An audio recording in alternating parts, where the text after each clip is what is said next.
aku mau nggak mau harus ke NTT di 1 minggu itu gitu. Jadi bentrok. Di sana kadang tuh ada beberapa tempat yang nggak ada sinyal. Sedangkan kalau lagi ujian nggak bisa diulang, ya kan? Hanya 1 kali kesempatan ya. Gitu. Aku ngumpulin itu kayak ini hari terakhir nih. 30 menit sebelum penutupan, sebelum jam 12 malam, aku baru submit. Aduh, kayaknya ini kalau tahun ini naik lagi, aku nggak lulus. Halo saudara-saudari terkasih dalam Tuhan, selamat datang di podcast Gereja Yesus Jati. Nah, pada kesempatan kali ini kita akan sama-sama ngobrol nih dengan salah seorang saudari kita yang akan membagikan pengalaman rohaninya pada saat proses melanjutkan studi spesialis kedokteran. Nah, hari ini sudah hadir bersama kita saudari Selina. Halo Selina, apa kabar? Halo. Baik ya? Baik. Nah, Sel, sebelum kita mulai, boleh nih kamu perkenalin diri singkat aja. Oke, jadi aku Selina, biasa dipanggil juga Selina boleh. Terus asal gereja cabangnya sebenarnya Cianjur, tapi sekarang ini lagi di Samanhudi.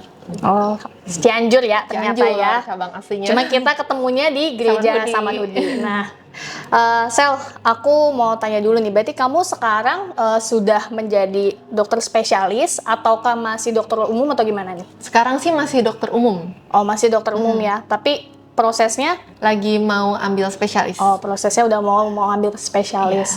Oke. Nah, awal mulanya mau jadi dokter tuh gimana, Sel? Bisa kepikiran mau jadi dokter, apakah cita-cita dari kecil ataukah emang ada dorongan dari orang tua buat ambil kedokteran atau gimana?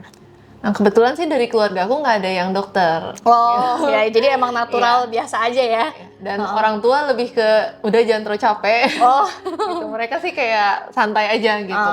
Tapi memang dari SMP aku pengen jadi dokter dan waktu itu memang pengen jadi dokter anak dari dulu. Oh, jadi udah dari kecil pengen jadi dokter anak gitu ya? Iya, begitu. Jadi suka anak-anak ternyata Selina. Nah, pas ngejalanin di kedokteran itu kan sebenarnya nggak gampang ya, prosesnya juga susah nih.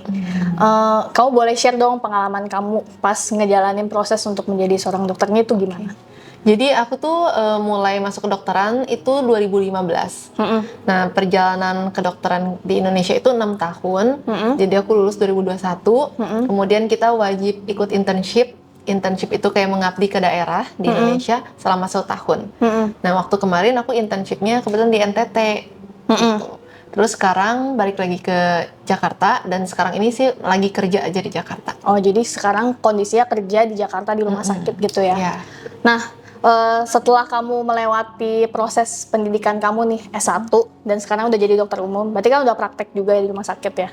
Ada nggak sih mungkin kamu ketemu suatu kondisi atau pergumulan yang menguatkan kamu dalam proses kamu nih menjalani cita-cita kamu untuk menjadi seorang dokter? Ada nggak sih ceritanya, mungkin boleh di-share? Kalau sama jadi dokter sih makin banyak lagi melihat Tuhan nyembuhin pasien-pasien yang seharusnya kalau dari teori ini kayaknya susah sembuhnya jadi sembuh.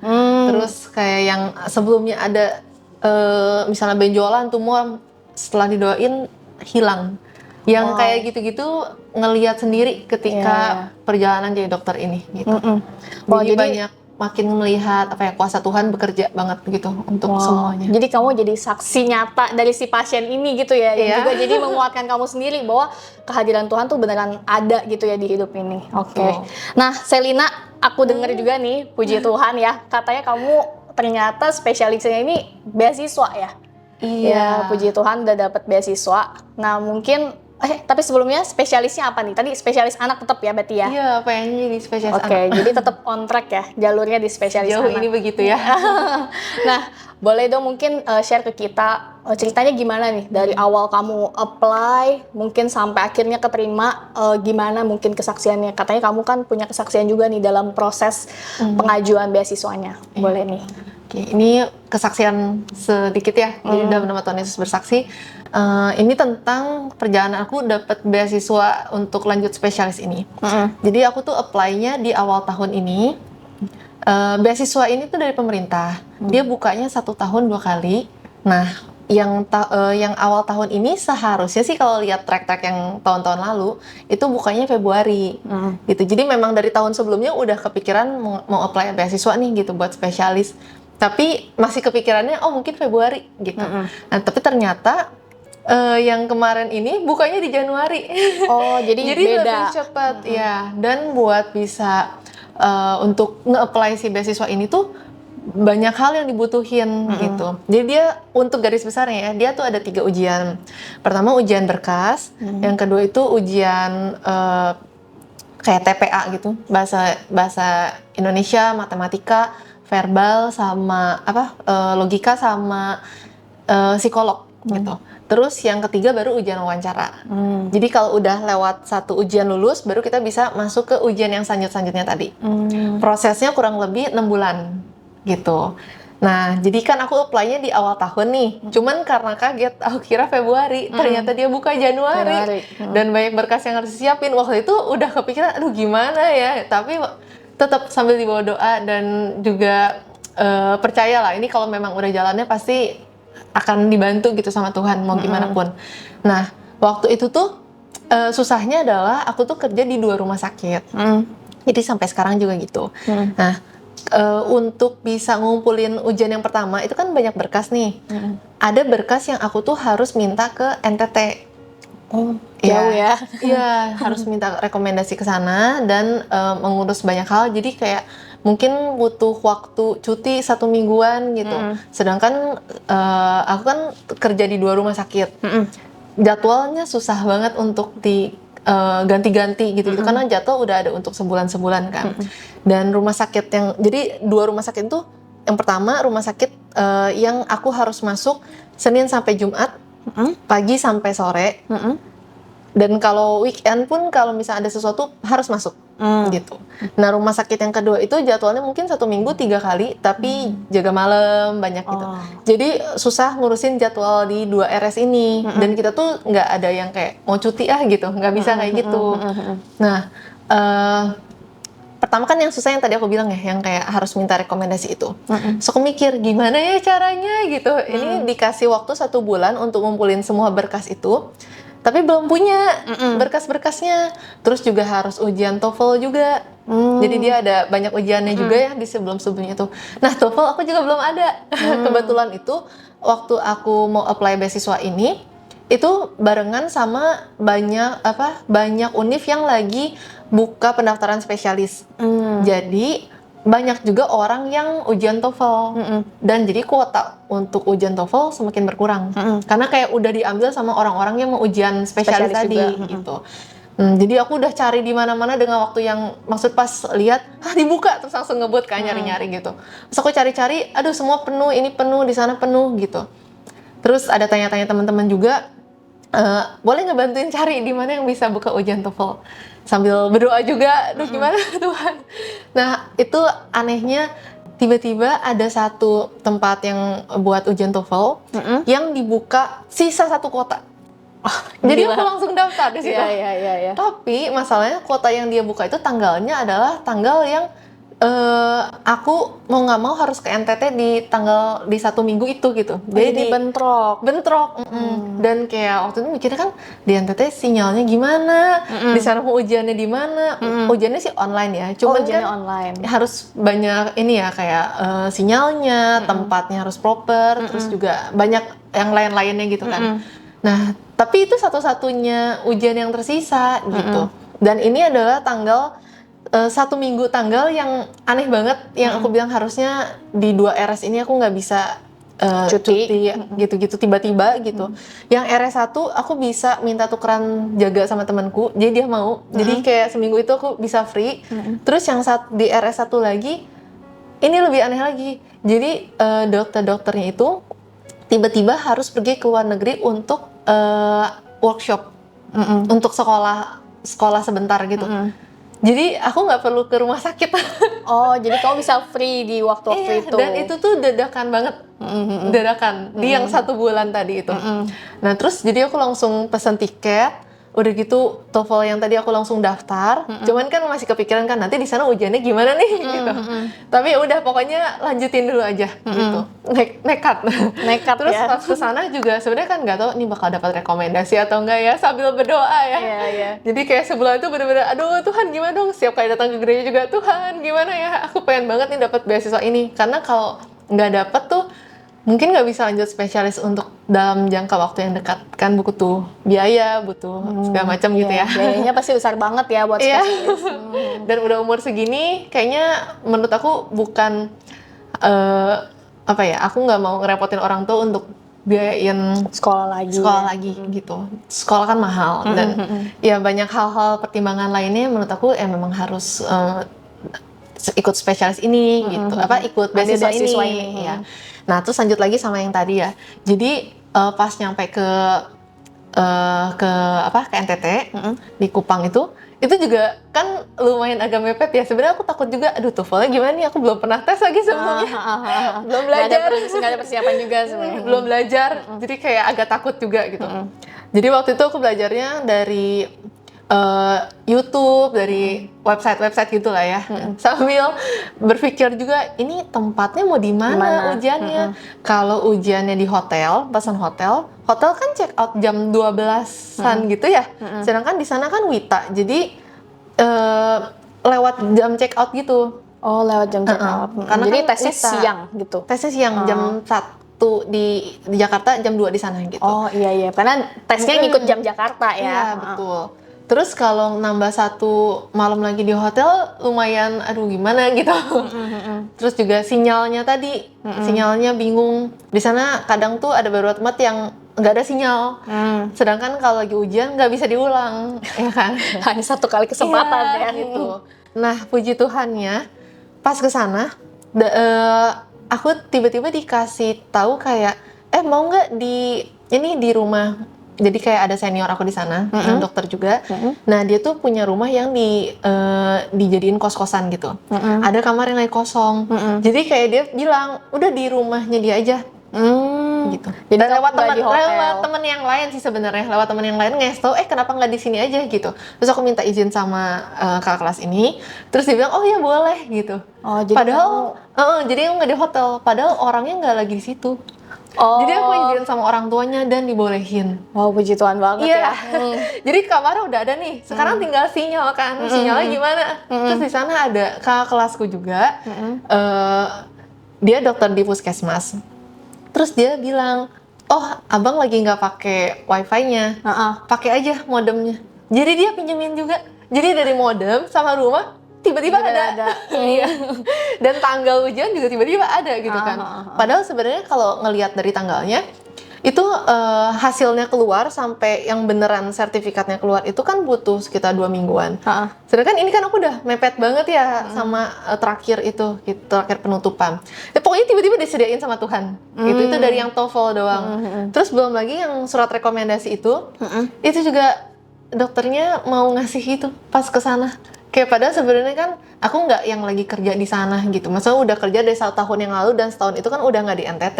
Tapi dia tetap mau ngasih surat rekomendasi buat kamu. Iya betul. Terus juga waktu aku kesana, aku juga mikir kan, aduh gimana ya nanti 1 minggu lumayan nih tinggal dan lain-lainnya. Aku diizinin tinggal di rumah spesialis bedah dan istrinya. Pokoknya itu baik banget, mereka ngasih kamar, dimasakin, bener-bener semuanya disediain. Oh gila. Iya, bener-bener itu ya. banget. Nah terus pas pulang itu kan harus persiapan bikin esai dan berkas-berkas yang lain gitu kan. Aku tuh udah ngisi websitenya ini buat nulis-nulis yang lainnya itu dari pas dia buka aku langsung isi tuh. Tapi memang belum komplit. Nah terus aku ngumpulin itu kayak ini hari terakhir nih. 30 menit sebelum penutupan, sebelum jam 12 malam aku baru submit. Tuhan banget, masih keburu ya. Nah, sedangkan aku tanya temen aku yang lain yang sebenarnya dia udah ada semuanya gitu. Tapi dia nggak bisa submit karena dia baru daftar itu kayak di akhir-akhir. Gitu, jadi ini benar-benar jalan Karena kamu lebih akhir lagi ya. Aku lebih akhir lagi. Ini jalannya Tuhan, entah gimana bisa disubmit. Terus waktu itu mikir, aduh gimana ya kalau misalnya berkasnya atau apa kayak ada yang kurang. Atau yang apa gitu kan, karena kan last minute banget. Terus kayak waktu itu nggak tahu nih bisa nggak sih sebenarnya ke submit gitu.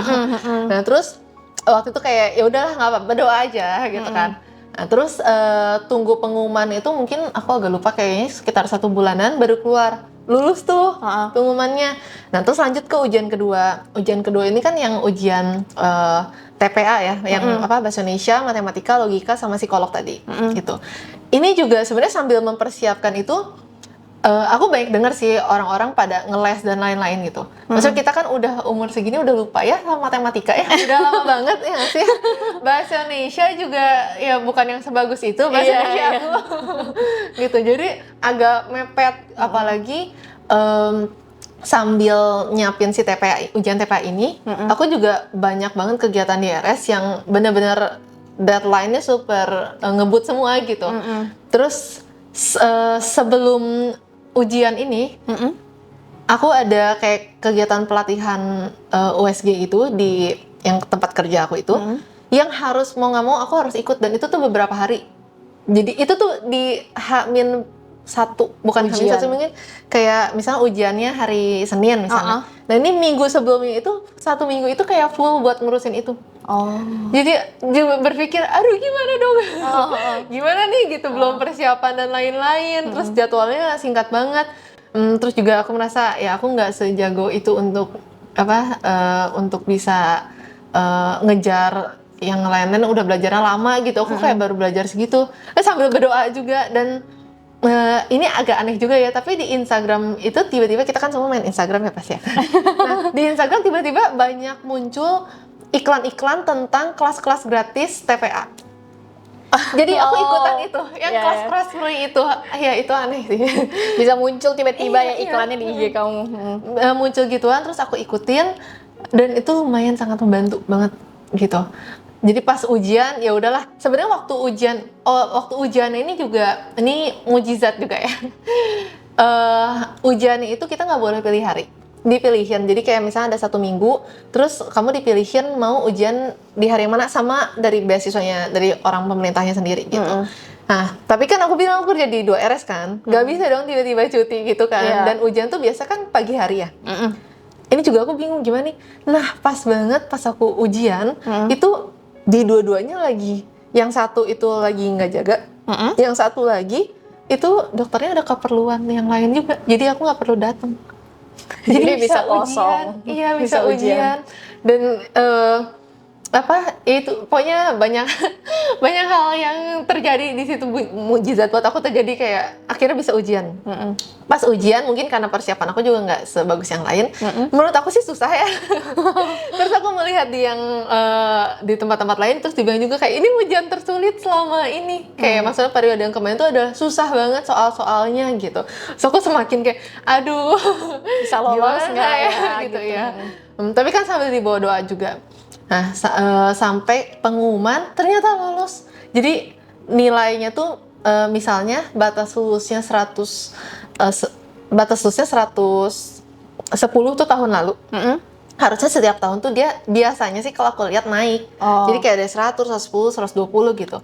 Jadi aku pikir kan, aduh kayaknya ini kalau tahun ini naik lagi, aku nggak lulus yang ini gitu. Karena nilainya langsung kelihatan di situ. Cuman kita tuh nggak tahu lulus atau enggak. Jadi kelihatan nilainya, tapi dibandingkan sama semua orang di Indonesia gitu. Nah terus kalau dilihat kan kayaknya nggak lulus nih gitu. Tapi entah kenapa yang kemarin itu si batas passing grade-nya lulusnya diturunin. Oh, jadi bukan dinaikin, malah diturunin. Diturunin, jadi bisa lulus. Meskipun agak mepet tapi jadi lulus gitu. Itu puji Tuhan banget. Mungkin karena soalnya disusahin. Terus lanjut lagi kan ujian yang ketiga. Ujian ketiga ini wawancara. Ini tuh sebenarnya yang paling deg-degan, yang paling susah gitu kalau wawancara. Nah, persiapannya juga banyak tuh, dia kayak bikin esai 2000 kata lah, bikin ini, bikin segala macam gitu, banyak banget. Dan sama juga seperti bulan sebelumnya, itu ada kegiatan pelatihan yang aku tuh 1 minggu sebelum ujian itu gak bisa gitu. Nggak bisa belajar karena harus ngurusin pelatihan ini. Tuh. Tapi bersyukur juga karena ada pelatihan ini, jadi ketika aku ujian itu, aku bisa dikasih waktu istirahat gitu loh. Karena abis pelatihan, terus ada istirahat 1 hari untuk bisa ujian. Jadi kayak misalnya pelatihannya selesai hari ini nih, jam 9 malam. Besok itu aku ujian. Itu dokter-dokternya mengerti gitu kayak, oh yaudah kamu kan udah kerja 1 minggu, yaudah besok nggak apa-apa deh, nggak usah masuk. Masuk. Kayak gitu, bisa begitu. Itu salah satu hal baiknya juga ya sebenarnya. Cuman jadinya nggak bisa belajar nggak bisa mempersiapkan untuk si ujian wawancara ini gitu. Nah, waktu itu juga berdoa juga, ini yang paling susah, terus gimana caranya, dan banyak kita tuh kan kalau mau ujian wawancara kan pasti kita mikir-mikir ya kira-kira ditanya apa nih gitu. Terus nanya-nanya juga dong sama orang gitu. Nah, dari pertanyaan-pertanyaan orang-orang itu ada juga yang aku nggak tahu nih jawabannya apa nih, kira-kira harus jawab apa ya biar oke. Ini gimana ya jawabannya gitu, masih belum ketemu jawabannya. Tapi karena ada pelatihan itu yang sebenarnya di satu sisi aku jadi nggak bisa belajar, tapi di sisi lain aku jadi bisa nanya pendapat dari dokter-dokter itu. Mereka kan udah usianya lebih tua dari aku, berpengalaman kan, bisa saling tukar pikiran dan bisa, oh iya ya aku harus jawab itu aja ya, dan itu ditanyain di pas hari ujian. Wow. Gitu. Di hari ujian ditanyain, terus ya waktu pas lagi wawancara sih sebenarnya kayak ya nggak tahu ini oke atau enggak, tapi ya udah jalanin aja gitu kan. Ya udah semaksimal kamu lah ya. Semaksimalnya aja. Tapi waktu itu merasa nggak gitu, kayaknya jawaban aku nggak gitu baik deh waktu itu gitu. Cuman ya udah berdoa aja gitu. Nah, waktu itu aku mikirnya kalau emang ini jalan dari Tuhan ya pasti akan emang bakal dapat nih beasiswanya gitu. Nah, karena ini satu pergumulan juga. Setelah lulus beasiswa ini, jadi ini kan dia membiayai aku sekolah spesialis selama 4 tahun, termasuk hal-hal biaya-biaya lainnya gitu. Nah, setelah aku lulus, aku tuh harus mengabdi, gitu. Mengabdinya ini ke yang pemberi rekomendasi di NTT. Oh gitu. Ya, dan kembalinya itu 9 tahun. Mengabdinya 9 tahun. Gitu. Nah, yang jadi pergumulan adalah berharapnya sih ketika aku udah lulus spesialis nanti kembali ke sana, itu di sana udah ada cabang gereja kita. Oh iya, ya. Untuk saat ini memang belum ada ya cabang gereja kita di NTT. Karena selama ini waktu aku kerja di NTT itu, aku gereja dengan Zoom. Kan waktu COVID kita pakai Zoom ya. Iya. Jadi berharapnya sih nanti bisa dibuka cabang baru di sana ya. Iya. Semoga bisa sampai ke sana ya penginjilan kayak NTT. Gitu. Wow, gitu. Jadi kurang puji lebih Tuhan begitu ya perjalanan panjang ya. Iya, tapi itu benar-benar pas keterima. Maksudnya pas muncul lulus itu benar-benar nggak percaya banget karena kayak semua step-stepnya kalau bukan Tuhan yang bantu, aku nggak tahu lagi sini kayaknya nggak mungkin gitu. Jadi menurut logika kamu harusnya mungkin nggak bisa lolos dan mungkin dengan waktu yang sempit, terus udah gitu kamu juga persiapannya kurang gitu kan. Tapi ternyata Tuhan berkata lain gitu ya, dikasih jalannya gitu ya. Wow, puji Tuhan banget. Jadi ternyata Selina dipimpin oleh Tuhan sampai perjalanannya tuh kayak lancar ya, walaupun di tengah-tengahnya menghadapi kesusahan-kesusahan gitu ya. Puji Tuhan. Nah, apa yang mau ditambahinnya boleh? Waktu itu aku tuh berpikir misalnya waktu pas ke pengumuman yang lulusnya, maksudnya kita masuk website-nya kan, terus di website itu kan kelihatan tuh lulus atau enggaknya. Nah, pas kelihatan lulus kan aku nggak percaya banget. Itu tuh aku ada sempet ini perjalanan tuh panjang banget itu 6 bulan itu kayak nggak percaya dipimpin seperti itu. Aku ada kepikiran harus kesaksian tentang ini. Terus jadi waktu pas acara yang jam 1 siang di Samanhudi ya, kan ada kan ya, ya PAMS itu kan ada sempat puji dan saksi. Itu tuh kayak pas lagi ngomongin puji dan saksi itu aku langsung kepikiran kayaknya ini saatnya deh yang waktu itu yang kamu alami itu ya, jadi kamu kayak maksudnya kayaknya ini saatnya deh yang harus kesaksian itu gitu. Gitu. Oh, puji Tuhan. Jadi ingetin lagi sama Tuhan untuk jangan lupa janjinya ya kan, kamu udah lolos jadi kamu harus bagiin gitu ya. Ya benar. Diingetin. Ya, puji Tuhan. Jadi hari ini kesaksian Selina pun bisa dibagikan di podcast ya hari ini ya.